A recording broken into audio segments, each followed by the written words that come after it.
लोग। आज प्यारे बच्चों क्लास 12th के पहले चैप्टर सॉलिड स्टेट का पार्ट 7 पढ़ेंगे।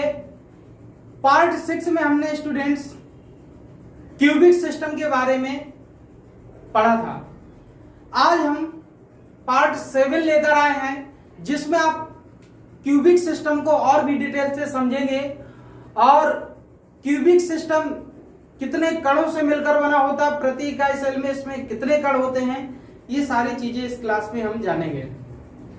तो जो भी स्टूडेंट्स आज की क्लास में जुड़े हुए हैं वो स्टूडेंट्स नोटबुक लेकर जरूर बैठें और जो भी महत्वपूर्ण चीजें हों उनको नोट भी करते जाएं ताकि इस क्लास का रिस्पांस अच्छा आ सके। ठीक है स्टूडेंट्स, तो चलिए स्टार्ट करते हैं क्लास को। तो स्टूडेंट्स यहां पर मैंने एक टेबल बनाई हुई है। इस टेबल में लिखा है विभिन्न घनी तंत्रों के प्रति इकाई सेल में कणों की संख्या। यानी कि जो भी हमने घनी तंत्र पिछली क्लास में पढ़े हैं उन घनी तंत्रों के प्रति इकाई सेल में कितने कण उपस्थित होते हैं, आज इनका कैलकुलेशन हम करेंगे। तो इसी की टेबल ये देखिए मैंने बनाई हुई है। तो देखिए घनी तंत्र पिछली क्लास में मैंने आपको बताए थे 3 टाइप्स के घनी तंत्र होते हैं। एक होता है आपका साधारण घनी तंत्र, दूसरा होता है फलक केंद्रित घनी तंत्र, तीसरा होता है अंतः केंद्रित घनी तंत्र। साधारण घनी तंत्र को हम शॉर्ट में एससीसी बोलते हैं, फलक केंद्रित घनी तंत्र को स्टूडेंट्स एफसीसी बोलते हैं और अंतः केंद्रित घनी तंत्र को स्टूडेंट्स हम बीसीसी बोलते हैं। तो स्टूडेंट्स साधारण घनी तंत्र क्या था, फलक केंद्रित घनी तंत्र क्या था, अंतः केंद्रित घनी तंत्र क्या था, पिछली क्लास में मैंने डिटेल में समझाया हुआ था। तो चलिए एक बार और रिपीट किए देते हैं। तो स्टूडेंट जो हमारा साधारण घनी तंत्र था उसमें अवयवी कण केवल घन के कोनों पर उपस्थित थे। अवयवी कण स्टूडेंट्स घन के कहां पर उपस्थित होते हैं, केवल कोनों पर उपस्थित होते हैं। जो हमारा एससीसी होता है, जो हमारा एफसीसी होता है, फलक केंद्रित घनी तंत्र होता है, उसमें अवयवी कण कोनों पर भी होते हैं और उसके साथ प्रत्येक फलक के केंद्र में भी एक एक अवयवी कण उपस्थित होता है। जो अंतः केंद्रित घनी तंत्र होता है उसमें अवयवी कण कोनों पर तो होते हैं, उसके साथ साथ एक अवयवी कण अंतः केंद्र पर भी होता है। यानी कि इसमें 8 कणों का योगदान होता है, इसमें 14 कणों का योगदान होता है और इसमें 9 कणों का योगदान होता है। तो आज इसी क्लास को बड़ी डिटेल में हम समझेंगे स्टूडेंट। तो पिछली क्लास में मैंने आपको फिगर के माध्यम से समझाया था, तीनों प्रकार के जो क्यूबिक सिस्टम है सबके चित्र बनाए थे। आज मैं उनको ओरिजिनल 3D में दिखाते हुए समझाऊंगा आज की क्लास में। तो चलिए स्टार्ट करते हैं एससीसी। तो स्टूडेंट्स ये देखिए, ये सिंपल क्यूबिक सिस्टम है जिसे हम साधारण घनी तंत्र कहते हैं। और मैंने पिछली क्लास में आपको बताया था स्टूडेंट्स कि जो हमारा साधारण घनी तंत्र है वो 8 कणों से मिलकर बना होता है और कोनों पर होते हैं सारे कण। तो देखिए इसको आप सही तरीके से देखिए। तो ये देखिए क्यूबिक सिस्टम 4, देखिए ये आपको एक कोने में ये कण है, एक कोने में ये कण है, एक कोने में ये कण है, यानी कि 4 कोने पर ये कण हो गए और पीछे वाले ये कण हो गए। यानी कि जो हमारा साधारण एससीसी होता है, साधारण घनी तंत्र होता है, इस प्रकार से 8 कणों से बना होता है ये क्यूबिक सिस्टम। कितने कणों से स्टूडेंट्स देख लीजिए इसको अच्छे से। ये देखिए तो 4 ये आगे के और 4 ये पीछे के। तो इस प्रकार से 8 कणों से मिलकर बना होता है जो हमारा साधारण घनी तंत्र। ठीक है स्टूडेंट्स, कितने कण है इसमें, 8 कण है। जो हमारा एफसीसी होता है, एफसीसी घनी तंत्र में स्टूडेंट्स ये देखिए एफसीसी घनी तंत्र दिख रहा है स्टूडेंट्स। एफसीसी जो घनी तंत्र था मैंने आपको बताया था कि कोनों पर तो होंगे ही, अब इसको अच्छे से देखिए स्टूडेंट्स। तो देखिए कोने वाले ये 4 कण ये हैं और 4 कण ये पीछे के, ठीक है स्टूडेंट्स। तो 8 कण देखिए इसके कोनों पर हैं और ये वाला जो फलक है सतह इसके देखिए सेंटर में है एक कण। इसी प्रकार इस वाले फलक के सेंटर में एक कण, इसी प्रकार ऊपर नीचे इधर, यानी कि जितनी भी 6 फलक हैं प्रत्येक फलक के सेंटर में भी कण है। तो स्टूडेंट्स जो हमारा एफसीसी होता है इस प्रकार से उसमें कणों की जमावट रहती है और इस प्रकार से 14 कण उपस्थित होते हैं फलक केंद्रित घनीय तंत्र में, ठीक है स्टूडेंट्स। तो कोनों पर भी होंगे और एक कहां पर होगा, फलक के सेंटर में भी होगा अवयवी कण। इसी प्रकार जो हमारा अंतः केंद्रित घनीय तंत्र था उसमें क्या था, देखिए अंतः केंद्रित क्यूबिक सिस्टम मैंने बनाया हुआ है। इसमें देखिए कोनों पर तो 8 कण है ही, उसके साथ एक कण आपको सेंटर में भी दिख रहा होगा, ये रेड कलर का, ठीक है स्टूडेंट्स। तो इसमें 9 कणों का योगदान होता है। जो हमारे एफसीसी होता है इसमें 14 कणों का योगदान होता है, ठीक है स्टूडेंट्स। और जो हमारा साधारण होता है उसमें 8 कणों का योगदान होता है, ठीक है स्टूडेंट्स। तो अब हमें क्या करना है स्टूडेंट्स, प्रति इकाई सेल में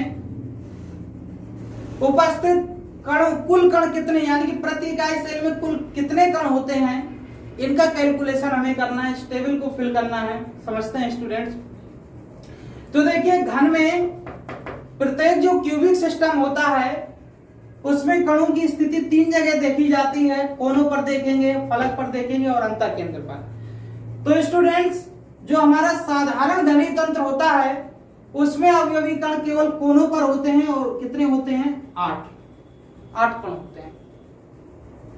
फलकों पर कोई कण नहीं रहता है, अंतः केंद्र पर भी कोई कण नहीं होता है, यानी कि जो साधारण घनीय तंत्र है वो 8 कणों से मिलकर बना होता है। फलक केंद्रित जो घनीय तंत्र है इसके कोनों पर तो 8 होते ही हैं, उसके साथ साथ फलकों पर भी 6 होते हैं और अंतः केंद्र पर कोई कण नहीं होता है। तो 8 से स्टूडेंट्स 14 कण, यानी कि इस घन को 14 कण मिलकर बनाते हैं। जो हमारा अंतः केंद्रित घनीय तंत्र होता है इसमें 8 अवयवी कण कोनों पर होते हैं, फलक पर कोई कण नहीं होता और अंतः केंद्र पर एक कण होता है। तो अब स्टूडेंट्स आपको प्रति इकाई सेल में कणों का योगदान समझना है। तो जो कोने वाले कण होते हैं स्टूडेंट्स,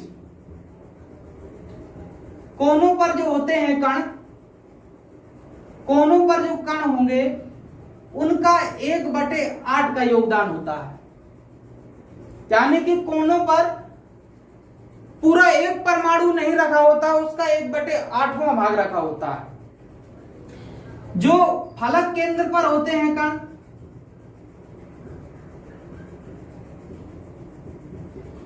उनका योगदान 1/2 होता है, यानी कि पूरा आधा कण रखा होता है फलक पर। इसी प्रकार अंतः केंद्र पर अगर हम बात करें तो अंतः केंद्र पर जो कण होते हैं उसका योगदान पूरा 1 में 1 का होता है, यानी कि पूरा अंतः केंद्र में सिंगल एक कण रखा होता है। तो प्रति इकाई सेल में स्टूडेंट्स ये कणों का योगदान है, यानी कि कोनों पर जो कण होगा वो 1/8वां भाग होगा, ये 1/2 का योगदान रखता है। अंतः केंद्र में जो कण होते हैं वो पूरा 1 का योगदान रखते हैं, यानी कि एक इकाई सेल को बनाने में कोने वाले जो कण हैं उसका 1/8 का योगदान होगा, फलक वाले कणों का 1/2 का योगदान होगा और अंतः केंद्र वाले कणों का पूरा 1 का योगदान होगा। तो स्टूडेंट्स ये मान लीजिए कोई कण है, ठीक है, इसको जब हम 20 से काट देंगे तो ये आपका 1/2 पार्ट, ये 1/2 पार्ट। जब इसी कण को इस प्रकार से काट देंगे तो ये 1/4, ये 1/4, ये 1/4 और ये 1/4। इसी प्रकार अगर हम कण को और ज्यादा काट दें, इतना काट दें, तो इसमें देखिए 8 टुकड़े हो गए इस कण के, तो प्रत्येक 1/8वां भाग है, यानी कि प्रति इकाई सेल में इतना पार्ट कण का होता है। कोनों पर जो कण होगा उसमें 1/8वां भाग, 1/8वां हिस्सा होता है। ठीक है स्टूडेंट्स, तो चलिए अब कैलकुलेशन करते हैं, इस टेबल को फिल करते हैं और प्रति इकाई सेल में कुल कणों की संख्या ज्ञात करते हैं। तो स्टूडेंट, जो हमारा साधारण घनी तंत्र होता है उस पर कोनों पर केवल कण पाए जाते हैं, और कोनों वाले कणों का योगदान मैंने कितने का बताया है, 1/8 का, यानी कि 1/8वां हिस्सा रखा होता है कोनों पर। तो 8 कण मिलकर बनाते हैं ये साधारण घनी तंत्र। तो 8 से 8 ये कैंसिल हो जाएगा, तो कितना आया, 1 कण, यानी कि पूरा 1 कण मिलता, 1 कण मिलकर बनाता है ये साधारण घनी तंत्र। देखा जाए तो साधारण घनी तंत्र में कुल कितने, प्रति इकाई सेल में कुल 1 कण या 1 परमाणु उपस्थित होता है। तो यहां कुछ नहीं, यहां कुछ नहीं, इनका सबका टोटल करके रख देंगे, तो यहां पर कुल कितना आया, 1 कण आया। कितना? तो साधारण घनी तंत्र में प्रति इकाई सेल में 1 कण होता है या 1 परमाणु होता है। इसी प्रकार फलक केंद्रित घनी तंत्र की अगर हम बात करें तो कोने वाले जो कण होते हैं उसमें 1/8 का योगदान होता है। इसको इससे कैंसिल कर देंगे तो 1 कण यहां पे आ जाएगा। ये फलक में 6 है, इनका योगदान 1/2 का होता है। इसको कैंसिल कर देंगे तो कितना आ जाएगा, 3, यानी कि 1 और 3 को जोड़ देंगे तो कुल कितने आ जाएंगे, प्रति इकाई सेल में 4 कण, यानी कि 4 कण उपस्थित होते हैं, 4 परमाणु भी नहीं कह सकते। तो फलक केंद्रित घनी तंत्र में 4 परमाणु होते हैं, सरल में 1 होता है, अंतः केंद्र में देखे लेते हैं। कोने वाले जो कण हैं 8 होते हैं और योगदान कितना, 1/8 का, तो कैंसिल होकर 1 आया। यहां पर कुछ नहीं, यहां पर 1 में 1 का योगदान होता है तो 1 आया, 1 जोड़ के कितना हो गया, 2। तो जो हमारा सरल घनी तंत्र होता है उसके प्रति इकाई सेल में कुल 1 परमाणु होता है। इसमें एफसीसी में 4 होते हैं और बीसीसी में कितने होते हैं, 2 कण या 2 परमाणु। तो स्टूडेंट्स, इनकी जरूरत पड़ेगी आगे की, जब हम इस चैप्टर में न्यूमेरिकल से करेंगे तो उन्हीं न्यूमेरिकल्स को लगाने के लिए इन कणों की संख्या को हम डायरेक्ट रखेंगे। एससीसी के लिए 1 रखेंगे, एफसीसी के लिए 4 रखेंगे और बीसीसी के लिए 2 रखेंगे। तो स्टूडेंट्स, इनको और डिटेल से समझने के लिए आपको मैं एक एक्सपेरिमेंट करके बताता हूं। तो स्टूडेंट्स, फिर से एक बार इसको देख लीजिए, ये कौन सा है, क्यूबिक सिस्टम, एफसीसी है। एफसीसी क्यों है स्टूडेंट्स, क्योंकि इसके कोनों पर 8 कण हैं और फलक के केंद्र पर, कोनों के साथ साथ फलक के केंद्र में भी एक कण है, इसलिए ये एफसीसी है। ये आपका क्या है, ये स्टूडेंट्स ये है बीसीसी है, ये बीसीसी है, अंतः केंद्रित घनी तंत्र है, ये फलक केंद्रित घनी तंत्र है। इसमें क्या है, कोनों पर है और अंतः केंद्र में एक कण। इसमें क्या है, कोनों पर है और कहां पर है कण, फलकों पर है। इसी के साथ साथ स्टूडेंट्स, ये आपका एससीसी है, साधारण घनी तंत्र, जिसके कोनों पर है केवल कण। तो तीनों को बड़ी ही आसानी से देखिए स्टूडेंट्स, एफसीसी, बीसीसी और एससीसी, 14 कण मिलकर बनाए हैं इसको 9 कणों ने मिलकर बनाया है और इसको 8 कणों ने। अब आपको क्यूबिक सिस्टम यानी कि ये 8 कण मिलकर एक घन बनाते हैं, तो उस घन की आकृति हमें देखना है। या 1/, ये जो 8वां भाग है कोनों पर मैंने बताया है कि एक तो इकाई सेल में एक तो घनी इकाई सेल को बनाने में 1/8वां भाग का योगदान होता है कोने वाले कणों का। फ्रेंड्स, तो अब ये सिंपल क्यूबिक सिस्टम है, साधारण घनी तंत्र है। अगर प्रत्येक फलक में ये एक एक कण हो जाएगा तो यही एफसीसी बन जाएगा। इसके अंदर एक कण अगर मैं रख दूं, अंतः केंद्र रख दूं, तो यही आपका बीसीसी हो जाएगा। तो स्टूडेंट्स, जिस घन की मैं बात कर रहा हूं, जिस क्यूबिक यूनिट सेल की बात कर रहा हूं, उस क्यूबिक यूनिट सेल को और अच्छे से देखते हैं। तो स्टूडेंट्स, अगर मैं इसको यहां से इस प्रकार से ऐसे पूरा काट दूं, ऐसे ऐसे ऐसे ऐसे ऐसे ऐसे इस प्रकार से सभी जगह से काट दूं, तो हमें एक घन मिलता है। कौन सी आकृति मिलती है? घन की। उसी आकृति को मैं काट के दिखाता हूं आपको एक्सपेरिमेंट के द्वारा।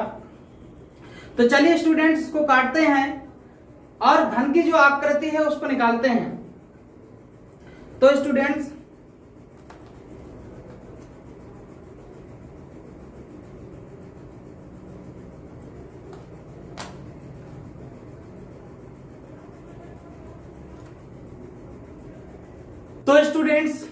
ये देखिए, साधारण घनी तंत्र को जब हम काटते हैं, क्या करते हैं, जब हम साधारण घनी तंत्र को काट देते हैं तो इस प्रकार से ये हमें घन मिलता है। क्या मिलता है स्टूडेंट्स? इस प्रकार से हमें घन मिलता है। ये है साधारण घन। जो मैं बात कर रहा था, एससीसी की बात कर रहा था, तो ये है एससीसी, सिंपल क्यूबिक सिस्टम। साधारण इकाई सेल, ये है साधारण इकाई सेल स्टूडेंट। यानी कि जो हमारा साधारण इकाई सेल है उसके कोनों पर कण का इतना पार्ट रखा होता है। तो देखिए ये कितना पार्ट है, इसको हम समझ लेते हैं। तो स्टूडेंट्स, ये देखिए, ये और ये मिलकर पूरा एक कण बनाएंगे। इसको हमने 20 से काटा तो ये हमें 1/2 पार्ट मिल गया। अब हम क्या करेंगे, इस 1/2 का भी आधा कर देंगे, तो ये हो जाएगा इस प्रकार से। तो ये हो गया 1/4। और स्टूडेंट्स, अगर इसको हम ऐसे काट देंगे तो इस प्रकार से स्टूडेंट्स, ये हो जाएगा 1/8। ठीक है स्टूडेंट्स, ये भी हो जाएगा 1/8, ये भी हो जाएगा 1/8, ये भी हो जाएगा 1/8।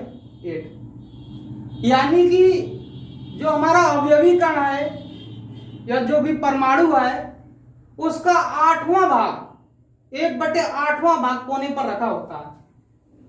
ठीक है स्टूडेंट्स, कितना रखा होता है? 1/8वां भाग। तो इस कोने पर पूरा कण नहीं रखा है, कितना रखा है? 1/8वां भाग। तो 1/8, 1/8 इसको अगर हम जोड़ दें, इस हिस्से को जोड़ दें तो क्या होगा? 1/4 मिलेगा। अब इसको जोड़ दें तो 1/4 को जोड़ देंगे तो 1/2 मिलेगा। और इस तरफ इस प्रकार से जोड़ दें तो 1/2, और 1/2 को जोड़ देंगे तो यानी कि ये जो आपका साधारण घनी तंत्र या सिंपल क्यूबिक यूनिट सेल, तो इस प्रकार ये जो है ये आपका पूरा एक परमाणु से मिलकर बना है। कितने परमाणु से मिलकर बना है? एक परमाणु। तो ये आपका एससीसी है। इसी में अगर हम जो बीसीसी होता है तो बीसीसी में कोनों पर तो इतने इस प्रकार से कण व्यवस्थित रहते हैं, एक तो अवयवी कण अंदर होता है। अगर मैं इसके अंदर इस प्रकार से व्यवस्थित कर दूं, ये स्टूडेंट्स देख रहा है स्टूडेंट्स, ये यानी कि एक पर ये जो निकल के आया है अंतः केंद्रित में कि कोनों पर कितना 1/8वां भाग लगा रहता है, और 8 गोलों का 1/8वां भाग लगा रहता है। तो एक परमाणु ये और एक ये पूरा फुल परमाणु ये रखा है, तो 1 जोड़ के ये टोटल कितना, ये बीसीसी होता है। ये कुल 2 कणों या 2 परमाणु से मिलकर बना होता है। ठीक इसी प्रकार जो हमारा एफसीसी होता है, क्या होता है स्टूडेंट, जो एफसीसी होता है तो उसमें क्या रहता है कि यहां पर 1/2 कण का 1/2 भाग रखा होता है। तो 1/2 इधर पे रखा होगा, 1/2 इधर पे रखा होगा, 1/2 यानी कि 6 फलक पर 1/2, यानी कि 6 फलकों पर 1/2 हिस्सा रखा होगा। तो यानी कि कुल कितना हुआ, 3 कण हुआ। 3 कण ये हुए, 1 कण ये हुए, मिलकर कितने हो गए, 4 कण हो गए। तो इस प्रकार से स्टूडेंट्स ये आपका सिंपल क्यूबिक सिस्टम है, साधारण घनी तंत्र है, और उस पर उसके प्रति इकाई सेल में कुल कितने कण होते हैं ये आपने आज की इस क्लास में समझा। तो स्टूडेंट्स मैं उम्मीद करता हूं कि आज की क्लास में आपको काफी अच्छे से समझ में आया होगा क्यूबिक सिस्टम, घनी तंत्र। जो भी स्टूडेंट आज की क्लास में जुड़े हुए हैं वो इस वीडियो को ज्यादा से ज्यादा लाइक और शेयर करें और हमारा अधिक से अधिक सहयोग करें, ताकि हम आप लोगों के लिए और भी अच्छे वीडियो ला सकें।